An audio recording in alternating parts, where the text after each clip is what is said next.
The men's team sprint took place on 23 February 2007. Team sprint qualifying at 16:20 set and finals at 17:20 set. The defending world champions were Norway's Ruud Hofstad and Arne Hetland.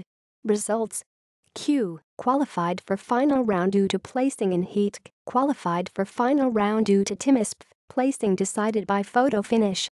Semifinals: Semifinal 1, Semifinal 2. Final. References: External links. Final results.